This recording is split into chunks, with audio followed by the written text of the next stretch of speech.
Sir, welcome back again. ऐसे 220 हमने कर लिया है, quality control for an audit of financial statement. अब हम चलते हैं ऑडिट ऐसे 230 ऑडिट डॉक्यूमेंटेशन। सर, इसको हम बहुत ही बढ़िया तरीके से करने वाले हैं। बढ़िया तरीके से क्या करेंगे? बढ़िया तरीके से हम करेंगे बच्चों, इसमें हम एफएक्यू खेलेंगे, frequently asked questions. Audit documentation क्यों ज़रूरी है, कितना ऑडिट डॉक्यूमेंटेशन हमें करना है, कहाँ करना है, कैसे करना है, इसको हम एफएक्यू फॉर्म में करते हैं। मेरा पहला question, audit documentation. Audit documentation क्यों करते हैं सर हम? सर, ऑडिट डॉक्यूमेंटेशन बहुत ज़रूरी है ये बताने के लिए कि जो हमने कंक्लूजन ड्राफ्ट किया है फाइनेंशियल स्टेटमेंट के लिए, जो पार्टनर बैलेंस शीट को साइन करेगा सर, उस पार्टनर ने जो कंक्लूजन ड्राफ्ट किया है उस कंक्लूजन को सपोर्ट करने के लिए, एक छोटा सा रीज़न बता रहा हूँ, सपोर्ट करने के लिए हमें सारा डॉक्यूमेंटेशन करना पड़ेगा। इसके लिए मैंने फटाफट से आपको कुछ पॉइंट्स लिखे हैं जो कि मैं आपके साथ शेयर कर रहा हूँ। एफएक्यू फॉर्म में करेंगे हम, फ्रिक्वेंटली आस्क्ड क्वेश्चंस के फॉर्म में। और अगर आपको लगे कि कोई भी डाउट है या कुछ भी है तो आप मेरे को कमेंट बॉक्स में बता दीजिएगा, then I will answer it all. और अगर आपको ऐसे 220 और 230 एक टीचिंग स्टाइल, एक आपको समझाने का स्टाइल मेरा ठीक लगा हो तो please let me know in the comment box so that I can do other essays in the same form.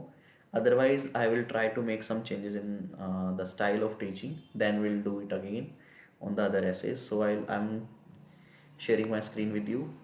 Sir, सबसे पहली बात, ऐसे 230 audit documentation. Sir, why documentation required purpose? Sorry students, before going through these points मैं आपको एक छोटी सी real practical life story सुना देता हूँ। जब भी हम किसी क्लाइंट का ऑडिट स्टार्ट करते हैं तो हमारी एक मीटिंग होती है क्लाइंट के साथ। उस मीटिंग में हम ये डिस्कस करते हैं कि सर आपके यहाँ क्या क्या सिग्निफिकेंट चेंजेस हुए हैं, आपकी पॉलिसीज़ में कितना चेंज हुआ है, आपके यहाँ एम्प्लॉयमेंट में किन किन लोगों ने हायर लेवल पे ज्वाइन किया है, मार्केट में आपकी कितनी नए ब्रांड्स आए हैं, कितने प्रोडक्ट आपके क्लोज हुए हैं, आपने क्या क्या नई सर्विसेज देना स्टार्ट किया है। तो एक मैनेजमेंट के साथ फुल फ्लैज एक डिस्कशन होता है। उस डिस्कशन के बेस पे हम हमारे ऑडिट को प्लान करते हैं। और एक उसी तरह का डिस्कशन पार्टनर, मैनेजर और पूरी ऑडिट टीम के बीच में होता है, जिसके अंदर हम टाइमिंग्स डिसाइड करते हैं कि हम इस टाइम पे इन एरियाज़ का ऑडिट करेंगे। ये टेक्निकल एरियाज़ हैं, इन एरियाज़ के अंदर कुछ चेंजेस आए हैं, ये हाई रिस्क एरियाज़ है। तो एक पूरी टीम का भी एक डिस्कशन होता है और उन डिस्कशंस की पूरी नोट डाउन, उनकी मिनट्स बनती हैं सर, उनकी पूरी डॉक्यूमेंटेशन होती है, जिसके बेस पे मैं अपने ऑडिट प्रोसीजर डिसाइड करता हूँ। तो सर, सबसे पहली स्टेज मेरी क्या होती है सर ऑडिट के अंदर? मेरी ऑडिट प्लानिंग मेरा सबसे पहला फेस होता है। उस प्लानिंग के बेस पे सर मैं एग्जीक्यूशन स्टार्ट करता हूँ और एग्जीक्यूशन के बेस पे सर मैं ऑडिट रिपोर्ट बनाता हूँ, अपनी ऑडिट ओपिनियन बनाता हूँ। अब सर मैं आपको अपनी स्क्रीन दिखाता हूँ। सर, पहला सर एफएक्यू खेल रहे हैं सर हम, फ्रिक्वेंटली आस्क्ड क्वेश्चन। तो ऐसे 230 ऑडिट डॉक्यूमेंटेशन। मेरा पहला क्वेश्चन सर, वाई? जब भी मैं सर बोलता हूँ तो इसका मतलब है सर मैं एक स्टूडेंट को रिप्रेजेंट कर रहा हूँ। मैं नॉर्मली बोलता हूँ सर, इसका मतलब क्या? तो मैं जब भी ये इस तरह का सर बोलता हूँ मतलब I am representing a student. तो मेरा पहला question sir, why documentation required? हम डॉक्यूमेंटेशन क्यों करें, क्या जरूरी है? बच्चों, डॉक्यूमेंटेशन जरूरी है क्योंकि हम जब भी ऑडिट को प्लान करते हैं तो एक प्लानिंग को सपोर्ट करने के लिए, हमारा ऑडिट हम फ्यूचर में कैसे करेंगे इसको सपोर्ट करने के लिए हमें यहाँ पर ऑडिट को डॉक्यूमेंटेशन जरूरी है। ओके सर, समझ आ गया हमें पहला पॉइंट। दूसरा सर, हम मैंने आपको भी ऐसे 220 के अंदर बताया था कि हम जब भी कोई एरिया करते हैं, फॉर एग्जांपल एक एक स्टाफ अकाउंटेंट या टीम का कोई एक बंदा मेरा कैश एंड बैंक कर रहा है, तो मैं उससे बता सकता हूँ कि भैया कैश एंड बैंक कपिल ने किया है, Kapil is responsible for cash and bank, और उसका रिव्यू किस मैनेजर ने किया है और उसके बाद किस पार्टनर ने किया है। तो एक सुपरविजन, एक कंट्रोल, एक ट्रांसपेरेंसी रहती है सर ड्यूरिंग ऑडिट कि किसने क्या किया है। हम उसको रिस्पॉन्सिबल ठहरा सकते हैं और उसको बता सकते हैं कि इसमें क्या क्या चीज़ें रिक्वायर्ड है। तो it's very helpful in supervision and review. Third sir, responsible, या अगर हम मैंने पूरा काम डिवाइड कर दिया और पूरा डॉक्यूमेंट कर दिया तो रिस्पॉन्सिबिलिटी डिवाइड हो जाती है। Fourth sir, future audit. Sir, मैंने अगर अपने इस साल के करंट ईयर के ऑडिट को अच्छे से डॉक्यूमेंट किया है तो next year I can refer my last year work papers, I can refer my last year documentation कि मैंने पिछले सालों में कैश एंड बैंक के अंदर या डेटर के अंदर या लोन्स के अंदर क्या क्या काम किया था और मैं इस साल उसमें क्या क्या एडिशन कर सकता हूँ, क्या क्या कर सकता हूँ। आगे सर मैंने आपको बताया था कि ऐसे 220 के अंदर हमारी क्वालिटी रिव्यूअर आते हैं, तो सर क्वालिटी रिव्यूअर को हम हमारी डॉक्यूमेंटेशन दिखा सकते हैं, देखिए सर हमने ये काम किया है। तो वो क्वालिटी रिव्यूअर के लिए बहुत हेल्पफुल होगी, उसको अपना हमारा रिव्यू करने के लिए। Help in external inspection, sir audit के बाद हो सकता है आपका पीयर रिव्यू हो रहा हो या कोई लीगल फॉर्म ऑफ गवर्नमेंट आपका कुछ चेक कर रही हो, तो उनको हम हमारी डॉक्यूमेंटेशन दिखा सकते हैं कि देखिए सर हमने हमारा पूरा काम किया है, और आप हमारे पूरे काम को वेरीफाई कर सकते हैं। अगर सर हमने डॉक्यूमेंटेशन अच्छे से किया तो हम बता सकते हैं कि हमने सारे अकाउंटिंग स्टैंडर्ड, ऑडिटिंग स्टैंडर्ड और पूरी लीगल रिक्वायरमेंट को फुलफिल किया है। एंड सबसे मोस्ट इम्पोर्टेंट बात, support audit opinion at the end of the day. Sir हमें हमारी ऑडिट रिपोर्ट देनी होती है और उसके अंदर जो ओपिनियन हमने दी है उस ओपिनियन को हम सपोर्ट कर सकते हैं on the basis of our documentation. तो पहला क्या था सर हमारा, वाई डॉक्यूमेंटेशन रिक्वायर्ड। तो क्या क्या सर मेन 5 पॉइंट बताइए सर मुझे। Plan the audit, help in supervision and review, responsibility define हो जाती है, फ्यूचर ऑडिट में हेल्पफुल है, क्यूआरएम में हेल्पफुल है, external inspection, SA and legal requirement हमने पूरी की है, और हमारी ऑडिट ओपिनियन को सपोर्ट करता है। तो ये तो हो गया वाई। नेक्स्ट क्वेश्चन सर, मैंने कहा हाँ sir what should we document, हम क्या डॉक्यूमेंट करें। तो सर आप जितने भी प्रोसीजर परफॉर्म कर रहे हो वो आपको पूरा डॉक्यूमेंट करना होगा। आपने उस प्रोसीजर को परफॉर्म करते टाइम क्या क्या एविडेंस लिए और आपने क्या क्या, आपने उस एविडेंस के बेस पे क्या कंक्लूजन रीच हुआ, वो आपको डॉक्यूमेंट करना पड़ेगा। आपने जितने भी सिग्निफिकेंट मैटर्स आपने डिस्कस किए, जितने भी हाई रिस्क मैटर्स आपने डिस्कस किए, वो सारे आपको डॉक्यूमेंट करने पड़ेंगे। Who perform the audit and who review the audit. For example मैंने, कपिल ने ऑडिट किया, रिव्यू किया राम ने, तो कपिल ने परफॉर्म किया, राम ने रिव्यू किया। Thumb rule sir, audit documentation का थंब रूल क्या है। आप जब भी किसी एरिया को करते हो सर, जो चीज़ आपके मन में आती है कि यार मैं इसके बेसिस पे ये ओपिनियन ले रहा हूँ, वो डॉक्यूमेंटेड होनी चाहिए।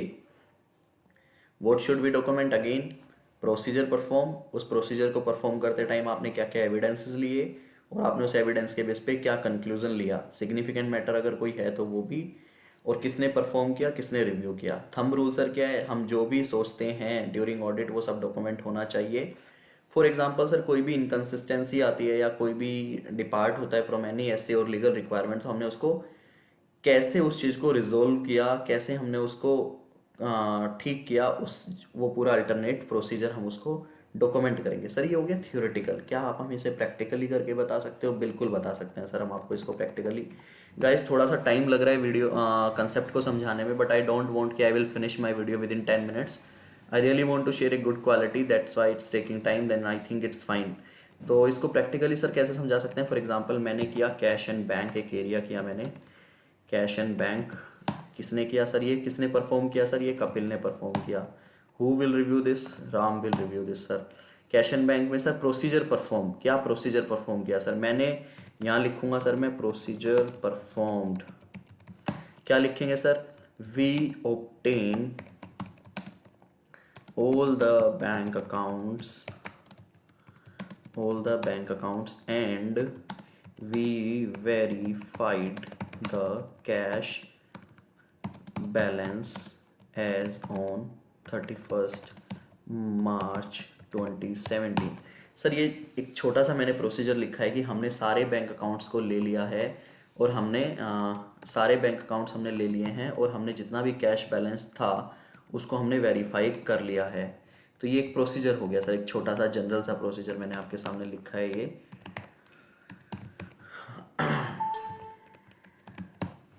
तो ये हो गया एक प्रोसीजर परफॉर्म। कौन, एविडेंस ऑब्टेन, एविडेंस सर आप अलग से भी लिख सकते हो, बैंक स्टेटमेंट ऑब्टेन, कैश का cash certificate obtain from the management, conclusion reach.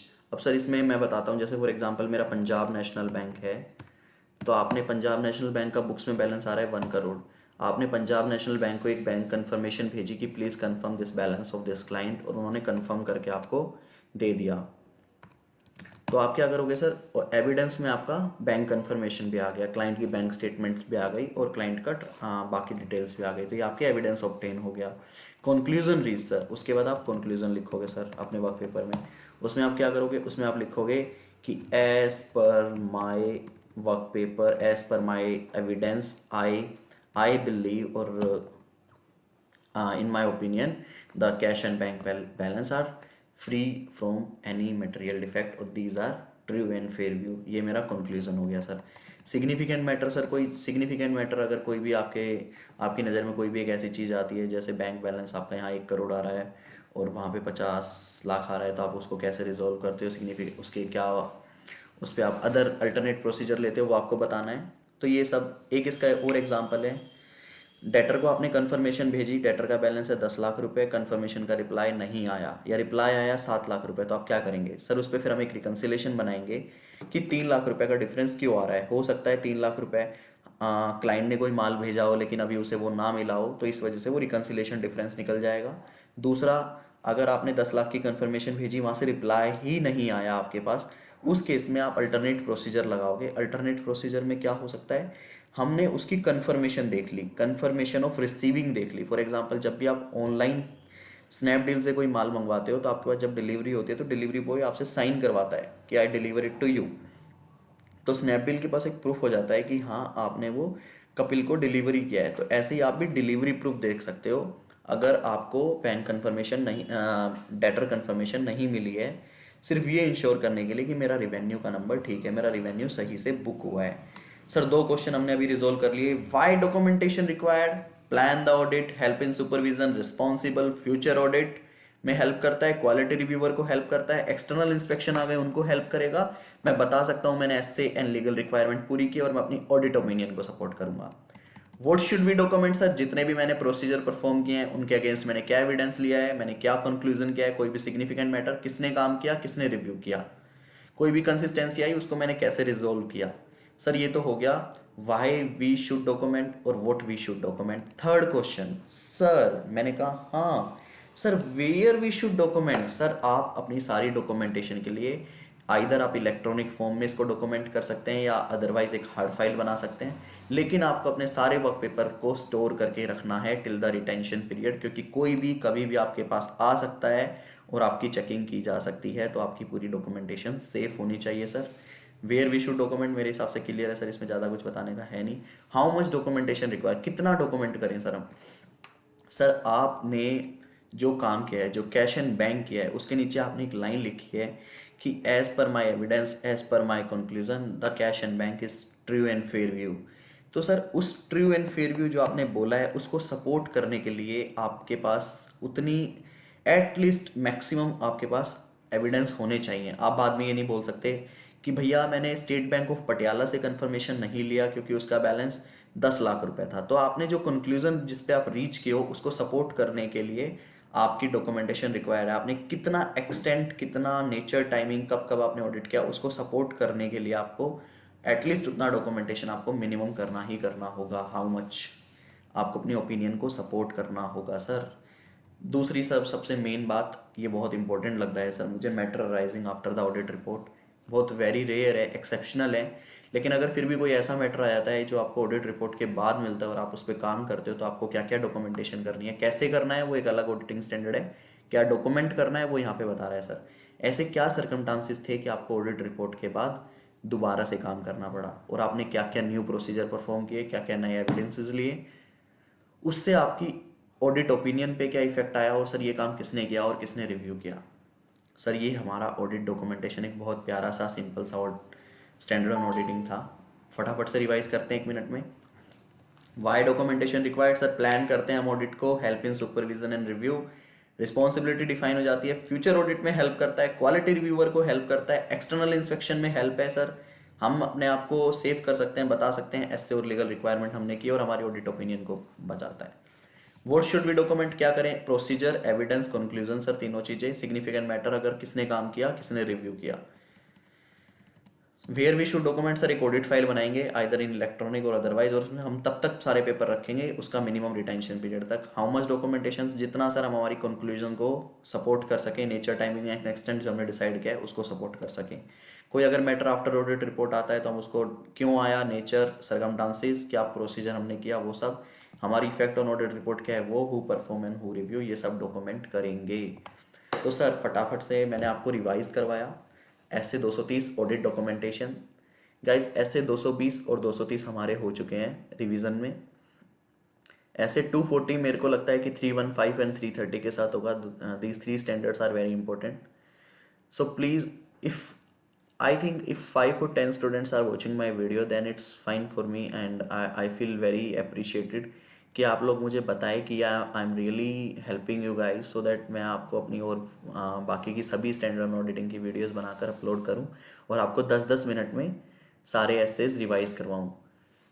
Thank you guys for your time, your patience, and please like my page CA Kapil Goyal Commerce Classes on Facebook, and let me know if you think I can improve in any way. Thank you very much. Thank you for your time.